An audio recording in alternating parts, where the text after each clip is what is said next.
What's up, everybody? Welcome back to another episode of the 10-7 MMA Show. Sorry, we're a few minutes late here, but once again, we have our Monday and Friday show starting at 1:30, and this is going to be our last show of the year, which is kind of crazy. And next time you'll see us, it'll be 2024, and we wanted to wrap up with a lot of interesting topics. It's so funny. There's actually a lot to talk about in the world of MMA, despite no fights or nothing major going down, no big UFC events. But there's kind of a lot of drama going on in the background. And we were texting with our buddy Jesse on Fire. I'm sure you guys have heard of him. If you haven't, check him out. One of the best YouTube channels in the realm, I would say. But some interesting drama and some funny things that have been kind of going on behind the scenes that we wanted to talk about today. Justin, you got a black eye, by the way. What's going on? Oh man, dude! First week back to sparring. This UFC guy, real tough kid, man. I can't wait to watch this fight. His name's Daniel. He's a Spanish kid. Came out, asked me for a round. It's my first day back, and fell right into one of his right elbows, and dotted me up, man. I tried to pay him back, but dude, the guy's super. What's his last name? I just looked him up. I know. Regardless, he's 12-1. I think he's 3-1 in the UFC. He's a Daniel who? Zellhuber, Daniel Zellhuber, one of the nicest guys I've ever met in the gym. Again, young, 24-year-old, up and coming. Taking out his frustration on the old man over here. But wait a minute, you guys elbow and sparring without Well, pads, I mean, or not really sometimes? supposed to. I don't. Okay. I don't. I think. You know, I don't. I don't agree with throwing elbows in sparring because you can get cut or Yeah. right in the eye. But I know some guys do. It's just I guess it's person to person. I prefer not to. I didn't know. I didn't realize he was going to, and I Got it. think he was actually just showing the elbow and he made contact. But again, that's why I Oh, don't. That's why I don't throw elbows because even when you show it, you might run into it. So. All in a day though, he was very apologetic about it. But at the end of the day, just another black eye, man. If you see me without a black eye, it's almost uncharacteristic of me. yeah, right. So it's pretty cool actually to roll around town with a black eye. So awesome. And by the way, we do want to thank everybody for subscribing. We're up to 136 subscribers as of today. Man, let's go. I predicted we'd be up to 200 already, so I was a little bit wrong. But thank you guys for subscribing. And if you guys are watching this after the fact on the replay, if you could hit that subscribe button, if you like what we do, we really appreciate it. I know we got some comments last time. I apologize about my little niece in the background and all the stuff that was going on. It was a bit chaotic. I was visiting family, so sorry about that. But yeah, we're back. I'm back in the groove. I'm back in LA, so we got the normal show and the good setup back in order. All right. Let's jump right to it. We got some interesting stuff to talk about. So first of all, this is something that we talked about. There's a short out here saying that this would be an amazing matchup, both for trash talk and for so many reasons to set Ian Garry up as he moves up. And I guess sad to say, maybe Colby can be used to some degree to elevate Ian Garry, but it's not a lose-lose situation for Colby. By the way, if he did win.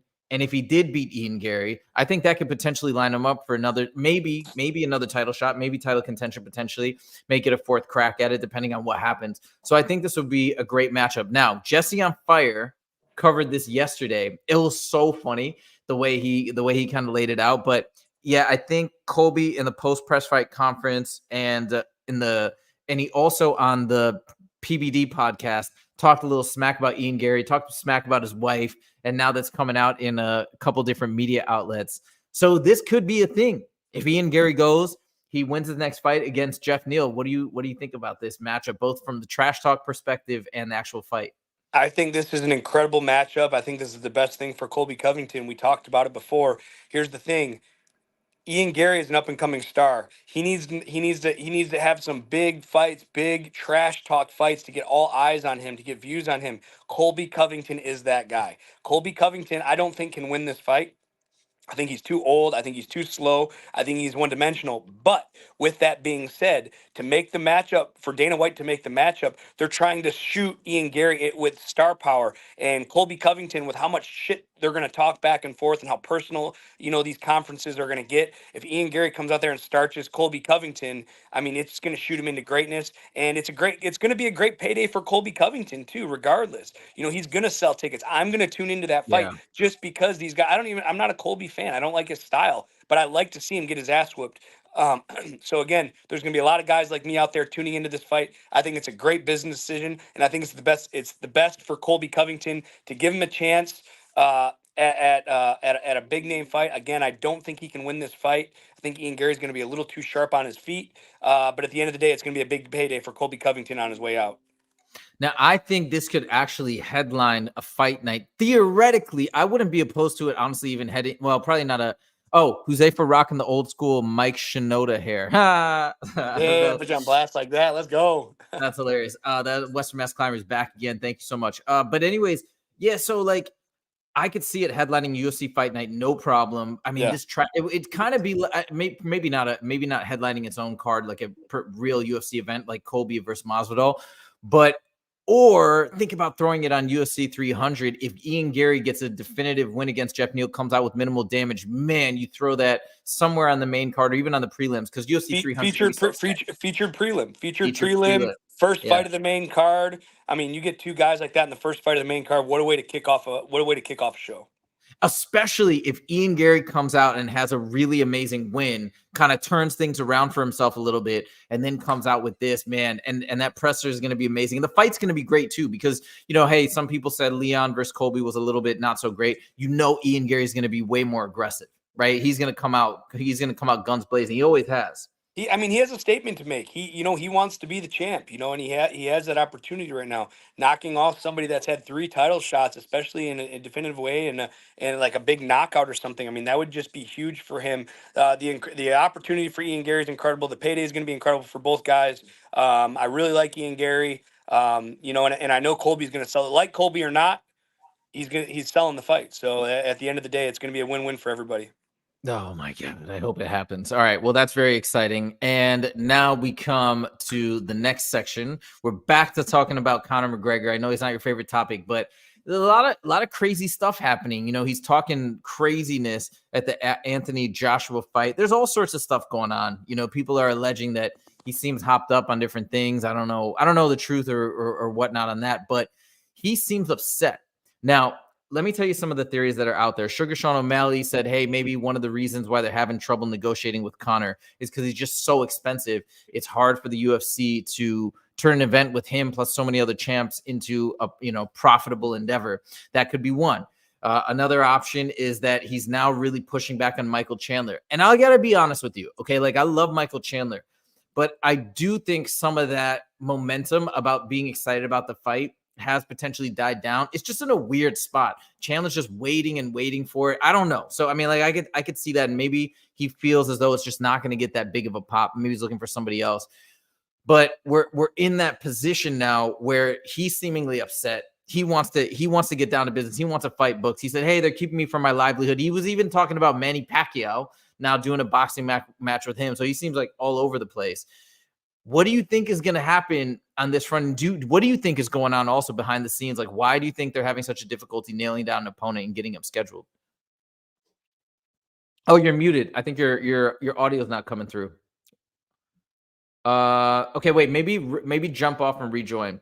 Something happened maybe when you got a call. All right, so we're going to have Justin jump back on to get his thoughts. And I don't really know what's going on. I want to hear the fighter perspective to see if Justin's got any insights as to why it's so difficult. But yeah, I'd love to hear you guys' thoughts too in the comments. What do you think would be a good matchup at this point for Conor McGregor? Different things have been thrown out. Nate Diaz potentially coming back as a possible matchup. Somebody mentioned Justin Gaethje. Hold on, let me throw Justin back in. All right, yeah. So Justin, what do you think might be the holdup here? Yeah, sorry about that. Anytime somebody calls me, it just cuts it off. But anyways, Okay. there's a couple different things. There's a couple different, and these aren't theories. These are possible reasons. One, he's too expensive for sure.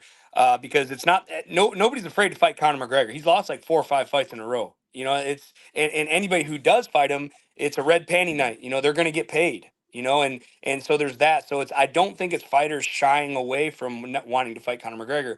I think that he's having a hard time negotiating. Now, here's something that hasn't been talked about enough is the anti-doping allegations. Conor looks juiced to the gills, and he looks like he's in fight shape and he's not training for a fight. That tells me that he's probably taking some really good supplements, and in order to and when you go from being on supplements, being as strong as this, and then you get off and you're going to lose all that, you could lose a mental edge there too, so that's a possible, and that's going to be my theory. I think it has something to do with money negotiations and or training clean. Do you want to see him fight Chandler? Is that still an exciting matchup in your mind? Yeah, I mean, I like Conor McGregor. I like him fighting anybody. I know you said at the beginning, like, not my favorite topic. Honestly, I love watching Conor fight. I love the banter. Unfortunately, he just can't win fights right now. I think he's a little bit past his prime. And the guy's a billionaire, man. He has nothing left to prove to anybody. So, he doesn't need the money. His proper 12 worked out great. His UFC run worked out great. He might just be throwing his name out there just to try to stay relevant in the public eye. I really don't know, man. When you achieve that level of success and you have that much money and you have that much clout and that much, you're that big of a celebrity. I mean, why fight? If I was a billionaire, I would not even be entertaining the idea to get in there and go risk my life or risk my. I mean, look at he had a tib fib fracture against Dustin Poirier. Like that's. I mean, what if that happens again? Like, why would he want to go through that again? He has no reason to. I mean, there's always that fighter spirit in us. They're always, I was talking about today or yesterday with Eric Nixick. It's like, man, when I get ready to sign a fight right now, man, I'm excited, I'm pumped, and then I realize, fuck, I got to do a full training camp. I have to diet and I have to make weight. Like, what the fuck? Why did I sign up for this? It happens every time, especially on the regional show. With that being said, Conor McGregor is not a main. He's not a main eventer right now. He's lost too many fights in a row. I could see him as a good co-main. I'd really like to see him versus like Nate Diaz, like on a Yeah. co-main. Two average guys that they're 1 for 1, and that'd be a great payday. That'd be a great co-main event, and then have a real title fight as your main event. Plus, having Colby Covington and Ian Garry before, like, I mean, the shit is gonna fly. The sparks are gonna fly. Can you imagine Ian Garry sitting next to Conor McGregor, sitting next to Colby Covington? Like, come on, man. Like, the sky's the limit for this card. The possibilities are limitless. It just really depends on what the UFCs want to do. Are they going to want a good fight card to put all their champions? Or are they going to want pay-per-view sales to have Conor McGregor, Ian Garry, Colby Covington, and everybody else that talks shit on that card?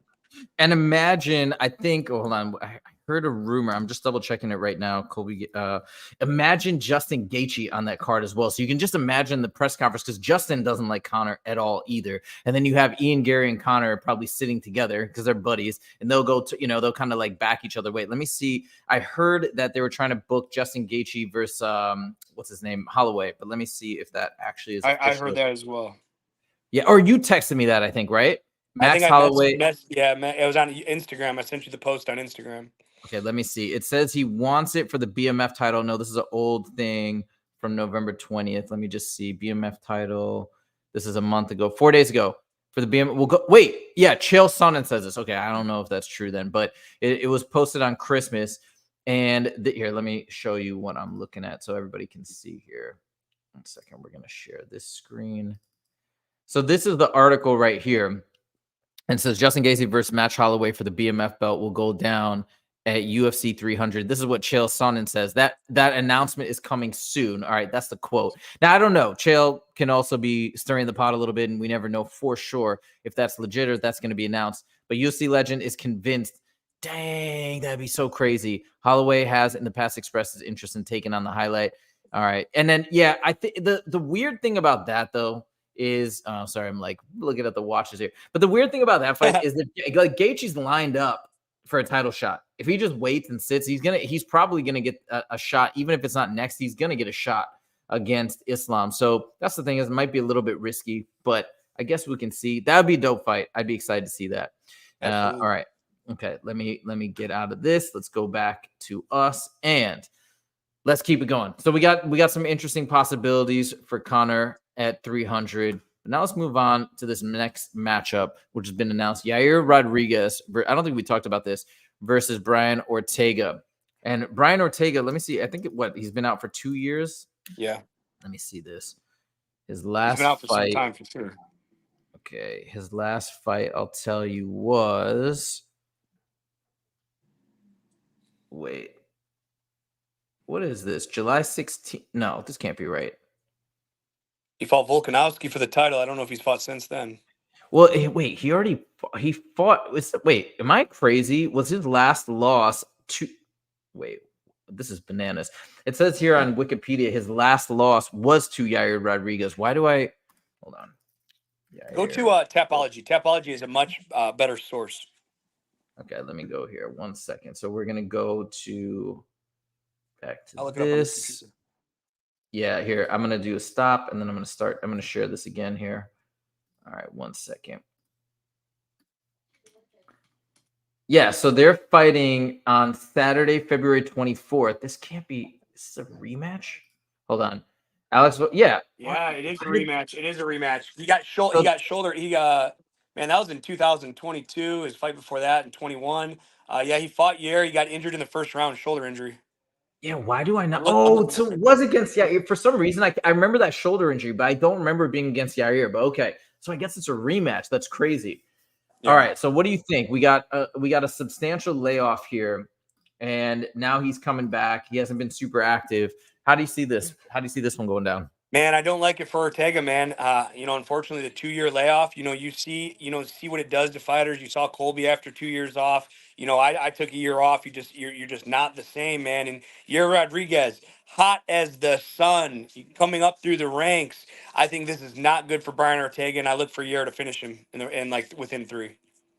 I think they said, what was it, on the Weighing In podcast? They were saying, I hope I'm not mistaken in this, but they're saying that Yair Rodriguez didn't even look like himself in that Volkanovski fight. So he kind of maybe was a little nervous. Who knows what it was, or just the fact that it was a title fight. So he's going to come out probably looking a lot better than that last Volk fight. And what is your thoughts on Brian Ortega's fighting style? I know we talked about Colby being one-dimensional. I know Brian Ortega is a jiu-jitsu specialist and a master on the ground. Do you put him somewhere in that category? Or do you feel like his striking is definitely stronger than somebody like Colby Covington? Yeah, I don't put him in as a one trick pony kind of deal over here. I do the guy can strike, man. And people, he got a lot of criticism for the Max Holloway fight. It's like, dude, or was it Max Holloway that just fucking put it on him for a hot minute? I can't. Is that? I mean, I'm just double checking. Yeah, Max Holloway, doctor stoppage. I mean, he landed so many strikes on him, and people are like, "Oh, well, his striking sucks." His striking doesn't suck. Just Max Holloway is just that freaking good, man. So don't discredit this guy's striking. He is a dangerous striker, but I do feel his grappling, especially his guillotine, is world class. And if he catches somebody's neck, a lot of times the only person I've seen to get out of it is Volkanovski. And Volkanovski said that he wasn't going to tap. He's either going to sleep or he was getting out. At the end of the day, man, Ortega's an all-around a great fighter. I just don't think his striking is going to be good enough for Rear, but he's not a one-dimensional fighter, at least, to say the least. All right. Yeah, and he had pretty good striking in his last in the fight before that against Korean Zombie, or before Alexander Volkanovski. So yeah, and I'm curious to see that fight. I will definitely see that. It's on my sister's birthday. Very much looking forward to that. All right, let's keep it moving. Let's move on to this topic. All right, so this is something that Jesse brought up. Now, it's probably completely crazy. Probably won't happen. But it is something I want to talk about because he threw the idea out, and I was like, actually, it doesn't seem totally crazy. Right, Nate Diaz is talking about coming back, and there's that thought of him maybe facing Conor. But what about a matchup of Leon Edwards versus Nate Diaz for the welterweight title? Of course, we have Bilal, who basically theoretically should be next in line.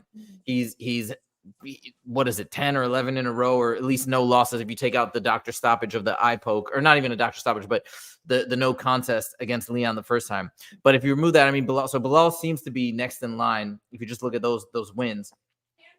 But Jesse made this argument, okay? Hey, look at Nate Diaz. He's coming off a win in the welterweight division. He had Leon stunned in the 5th round. Would it be totally, completely crazy for them to throw Nate Diaz into a title shot for the welterweight title in UFC 200? I honestly would hate it, man. I am a big Nate Diaz fan, but there's just too many other guys up there, and I personally just don't care to see Nate Diaz and Leon. Yeah, he landed one good punch that stunned Leon. That's great, but I'm looking at his record right now. Lose the Conor McGregor, beats Anthony Pettis by decision, who hasn't even made it to the PFL playoffs.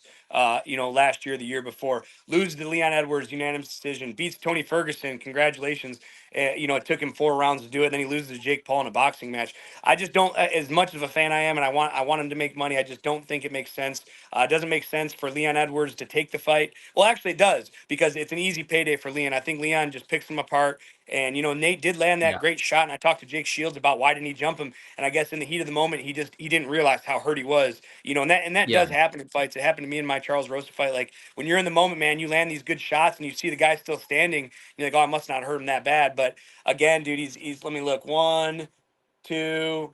He's 2-3 in his last 5 MMA fights.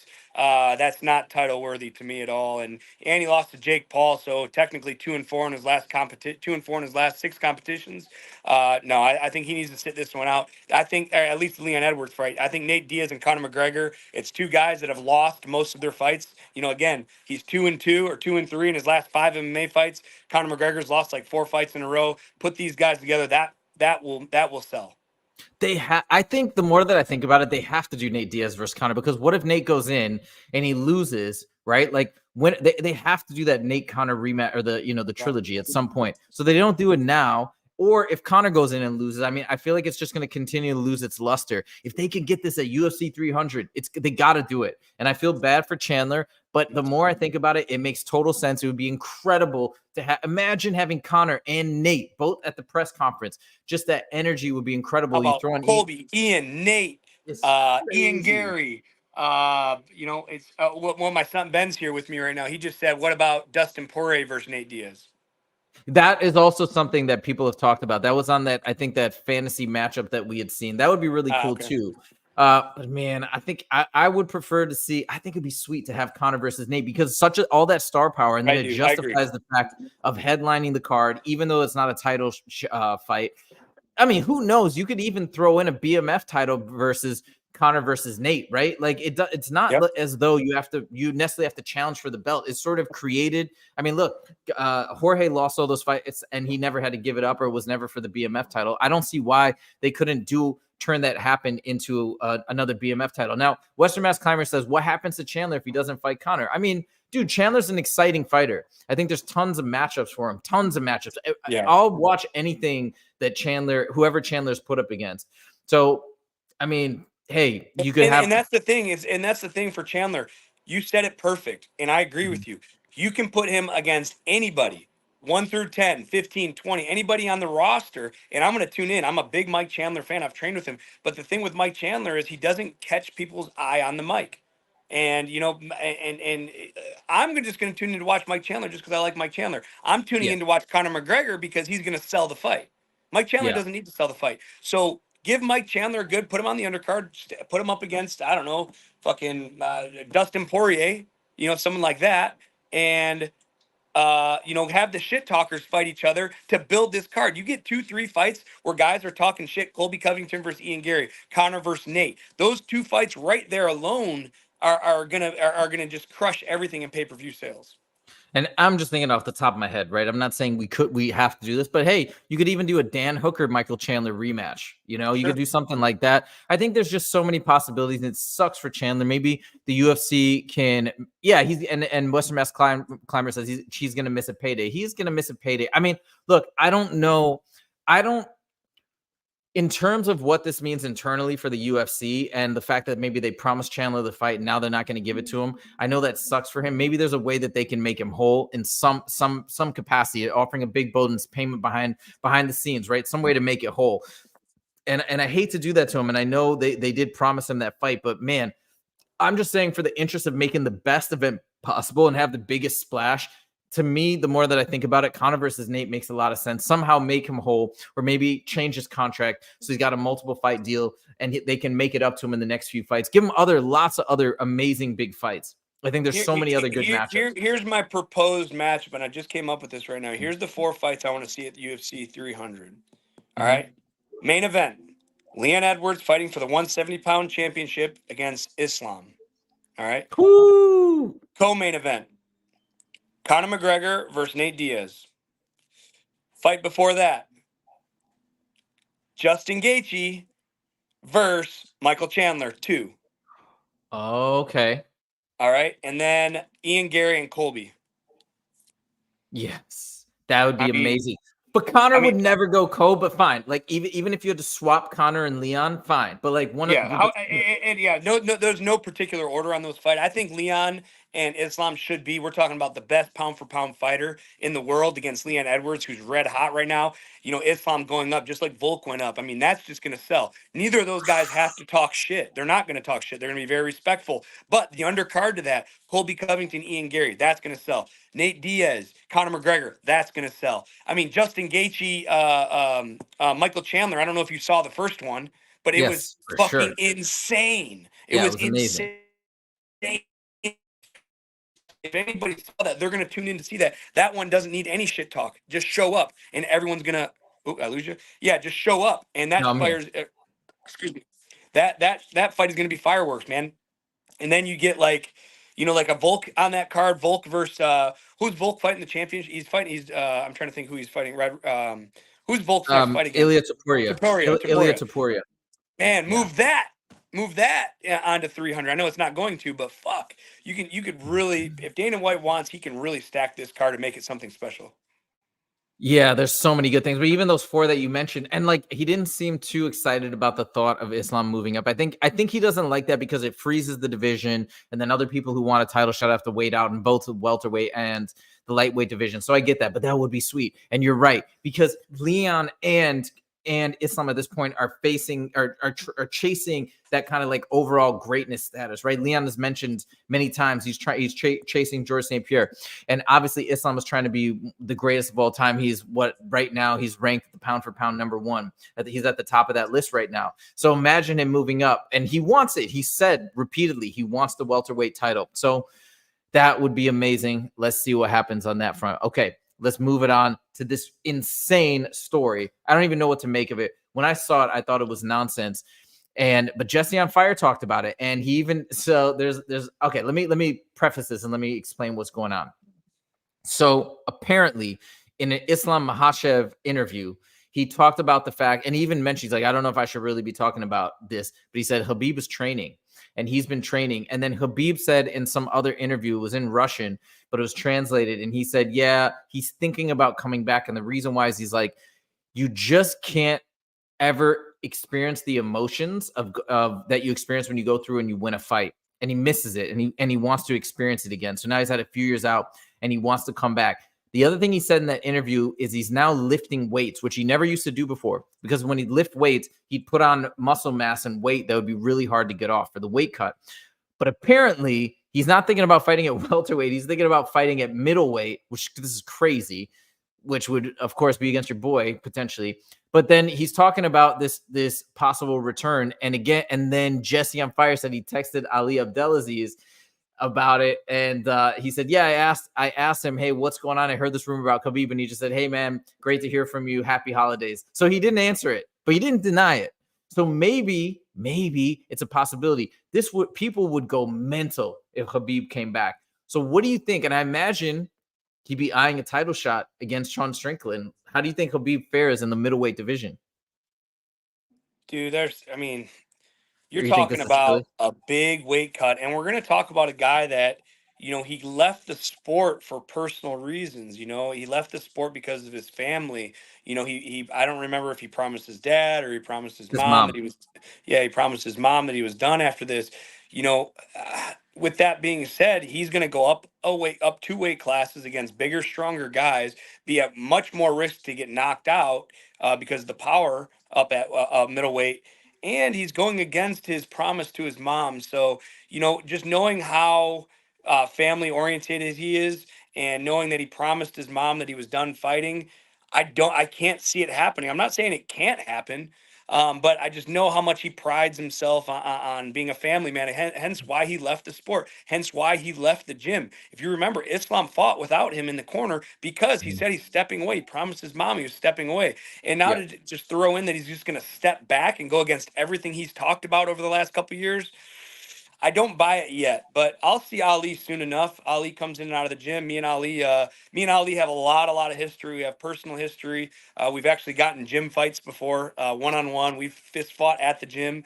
You know, and that's really how I earned Ali's respect. A couple of years ago, before I got signed to the UFC, he hit me with a flying knee during sparring, and I was just like, "All right, motherfucker, let's bang." And we got into it, man. And it was such a great fight that Eric Nixick jumped in between us and had to pull us away from each other. say that I was winning the exchange, but I was winning the exchange.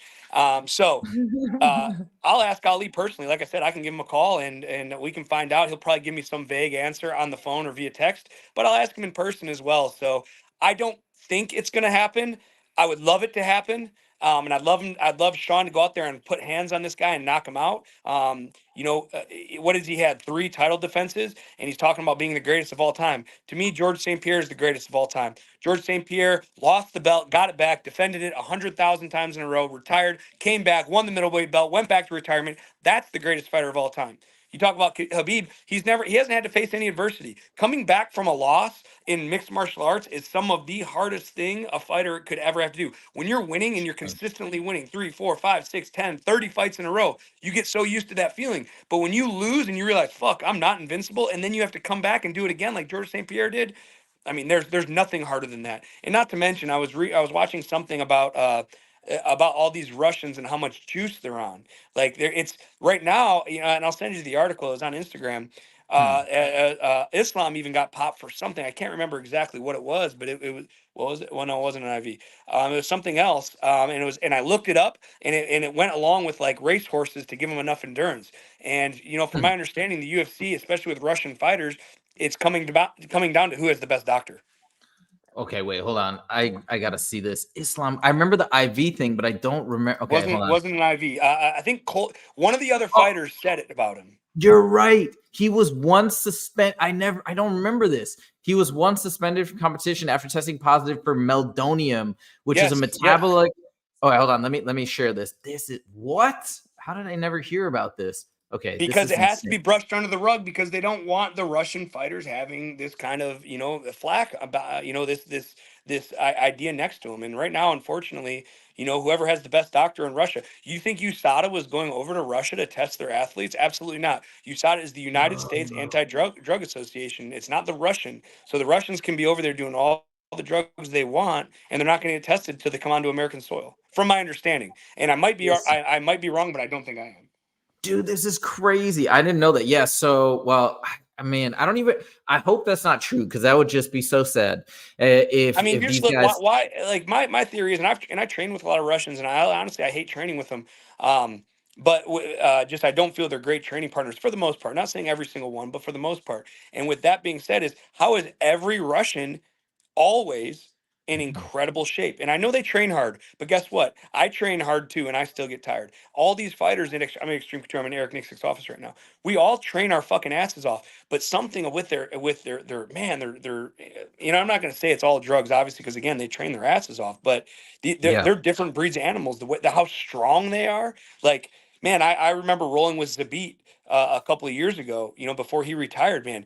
This guy was fucking strong. I'm a collegiate wrestler, in the NCAA. I wrestled for 4 years collegiately.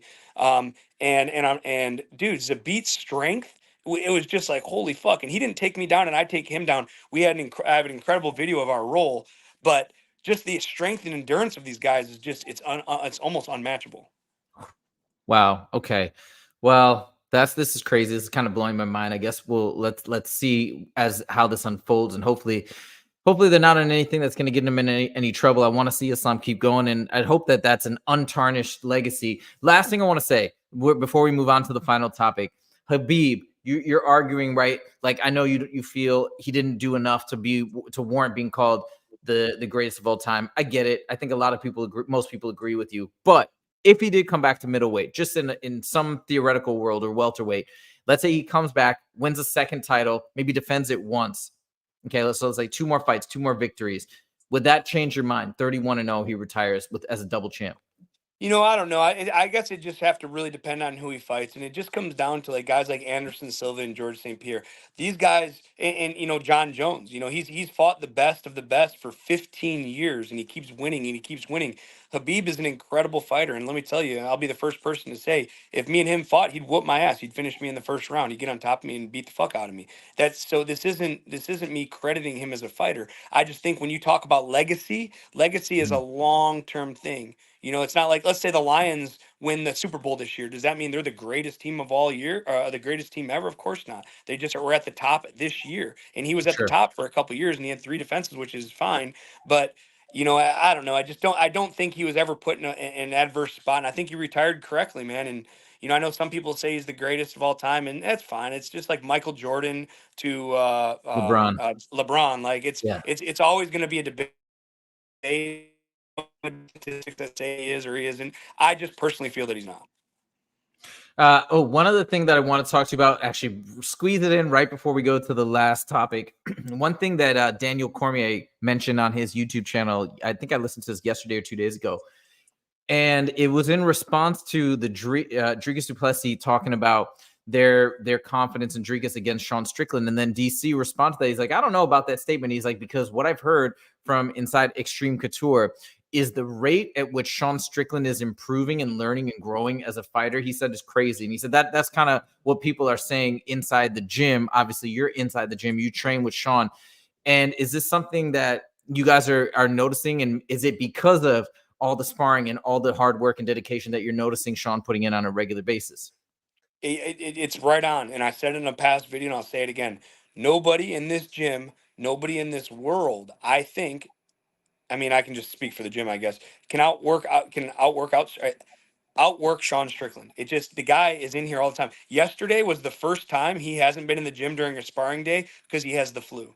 Like, Oh, and it was even addressed. Eric's at the end of practice. We're all in there. We just get done sparring yesterday, and he's like, "Hey, the flu bug's going around," and he's like, "Sean got it so bad he's not even in sparring today." You know what I mean? Just to show you, like, it's the first time I've ever seen him miss sparring, and I've been here since 2009. Ever since Sean came here, it's the first time I've seen him miss it. So, with that being said, hard work. I mean, he's doing the same thing every day. He spars, he wrestles, he drills, he spars, he spars. This guy is nonstop. I'm not talking about 2 hours a day. I'm talking about when I get to the gym in the morning, he's either getting here as I'm getting here, or he's already here. And then when I come back in the evening, he's either still here or he's coming back.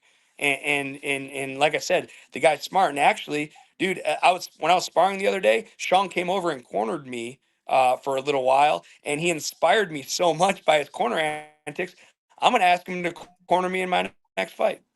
Oh, sweet. That's your next fight coming up in March, or no, February, sorry. February 10th. February 10th. All right, February 10th, next fight. Awesome. And then last thing, what was I going to say? Oh yeah, this is my thought too. Probably look, I'm no expert, right? But I imagine it's that combination of the fact that, like, maybe for a lot of guys, if they sparred as much as Sean, it could cause damage. It could be a little bit too much. But if you take that in combination with the fact that he's arguably the best defensive striker in the UFC, so he's probably, I think somebody mentioned when they measured his mouth guard, like, he takes the least amount of damage in sparring and he gets all that practice in. It's probably just that perfect sweet spot that's working for him, that's making the practice and the sparring so effective. So he's probably in that very good position for growth.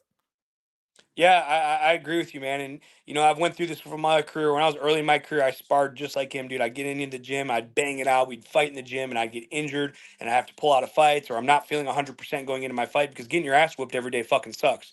And then towards the end of my career, in the last couple of years, I don't spar nearly as much. I was talking to listening to like Max Holloway of him not sparring, but then I go to fight in October. I've only sparred a little bit, and I just didn't feel as crisp as I have before. So I definitely think there's a happy medium. Now, you take that happy medium, you bend it towards one side, towards Sean's side, just like you mentioned, he's the best defense. So he's sparring all this and he's not taking any damage. Me, on the other hand, I'm going with welterweights, I'm going with middleweights, I'm going with lightweights, I'm going with featherweights, and it's a gym fight every time. I'm getting cracked, I'm getting rocked, on weekly to a monthly basis. And I personally just can't take that damage anymore at 34 years old. So I really withdrew from sparring. But this camp, I'm sparring a lot more, and I'm going to ask if it's the last fight I'm going to have. So we're just going to get in there and bang it up and see what happens. And by the way, guys, if you're on, we're going to go to our last topic, topic 6. I see we got a few people on the stream. If you're joining for the first time, thank you so much for coming along. And if you do like what you're hearing, please, thank you, Western Mass Climber said, love the show, guys, don't stop. If you haven't subscribed yet, I encourage you to do so. Give us a shot. If this is not your cup of tea, no worries, but we're working hard every week, Monday and Fridays, to have these shows and talk about the sport that we love so much, and the sport that Justin is a professional in and training. And by the way, if you're new to Justin James, fought in the UFC, fought in Bellator, he's fought all over the place, and he's a veteran out at Extreme Couture. Just, we're having fun, so we hope you're having fun listening to us as well. Now, we're going to wrap up the show with this really cool matchup, MVP Michael Venom Page versus Kevin Holland. Yeah, what are your thoughts? I mean, like, look, and by the way, let me preface it from my standpoint. MVP is not a guy that I've sat there and watched his fights from start to finish because, just in honesty, I don't really tune into the Bellator fights as much. I've seen a PFL event with Justin live, which was really fun. But at the end of the day, I'm kind of a UFC hardcore in that sense. And I'll watch all the UFC events and fight nights and everything, but not really too much outside of that. For MVP, I've seen his fight highlights, and he's really fun. He's had some incredible knockouts. I think most people seem to be picking Kevin Holland in this matchup. But Justin, let me turn it over to you. What are your thoughts on this matchup in terms of fun factor and then in terms of outcome? What do you see? This is a great fun fight, and like you know, I haven't tuned into all Michael Venom's page. I haven't tuned into all his fights, so I watched the full fights, but I've watched his highlights. This guy's a long, lengthy striker, and he's not afraid to draw you into counterpunch. He's not afraid to put a pace on you. You know, I'm trying to think. Cyborg's husband, man, broke his skull with a flying. I don't know if it was a flying knee or just a knee. Hit him right here in the skull and just crushed. I don't know if you saw it, but No. it looked like he got hit with a baseball that was going 500 miles an hour. There's a circle in his head, and it was indented. Look it up. Look it I'm up. Pull it looking up. up right now. Like hits him with a knee. You know, he goes to bare knuckle. He loses to my guy. You know, Mike. Help me out here. Bare knuckle champ. Oh, What's his name? Why can't I remember? Why can't I think of his name? Perry. Mike He's Perry. Mike Perry from Flint, Yeah, Michigan, dude. He's also from yeah, Michigan. exactly. From straight from Michigan. Us three Michigan boys here. Like Mike Perry. You know, I think Mike Perry exposed him in the bare knuckle. With that being said, they didn't have gloves on, so maybe that would make a difference. But this guy is a highlight Yeah. reel. Now, Kevin Holland, on the other hand, a very underrated grappler. Exactly. Look at this. That's from a knee from Mike Page, Oh, man. God. That's devastating. Like what? How do you crush somebody's Devastating. skull with a knee? And actually, I think if look it up, he kicked somebody. The guy checked his kick and he broke his kneecap, just like this guy's forehead. Check that out. Michael Venom Page broken kneecap. Pull it up. I want to see that shit. Like he Oh my kicked this God. guy right in the knee, blew his knee out. So this guy has explosive power. Yep, this is it. This guy has Oh, explosive power. Blow it up. They look really small on the oh screen. God. Oh, that's him after the fight. Oh, it's See the knee? Can brutal. you see the knee? Here you can kind of see. Oh, here, wait. Let me see if I can get a better image. Yeah, it's not really showing the knee too much. Here's, I guess, after the fact where he went down after checking it. Yeah, well, if you watch the video of it, let me see. Here, Ben has it. I don't know if you guys can see it Let's see if we on can get it here. here. All right, let's give this a shot. See if this works. Here, look at the screen, Josefa. You know what? Maybe it's not going to show. Let me see if I can find the footage because it just looks like freeze frames. And maybe. Oh wait, here we go. Here we go. See the picture I have? Wait, hold on. Let me see. Yeah, yeah. Oh, it's so gross. Wait, hold on here. Let me see if this will play it. If we can see it.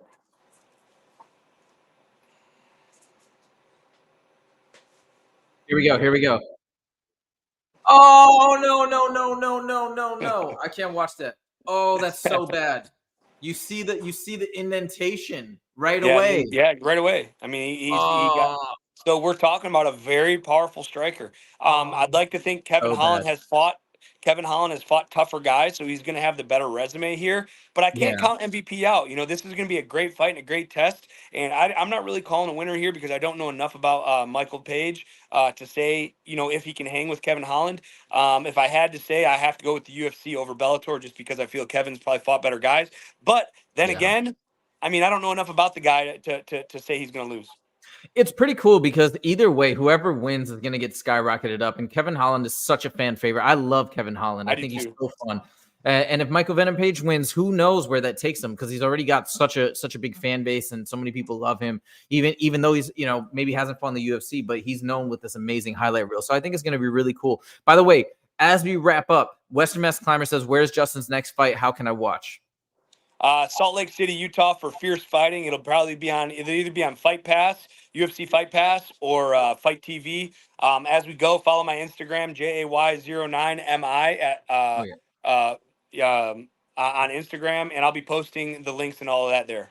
Here, let me bring this down. So you're gonna there's his Instagram right there. It just popped up on the screen, so you can follow him if you haven't yet, and check that out. Hopefully, I'll be there as well. That's the plan. I will be there unless something unforeseen happens or whatnot. But that's pretty much. And then he says, "Can I have mod just?" Oh, Western Mass Climber, you want to be moderator? Yeah. we're not getting a lot of comments yet, but if you want to be moderator, why not?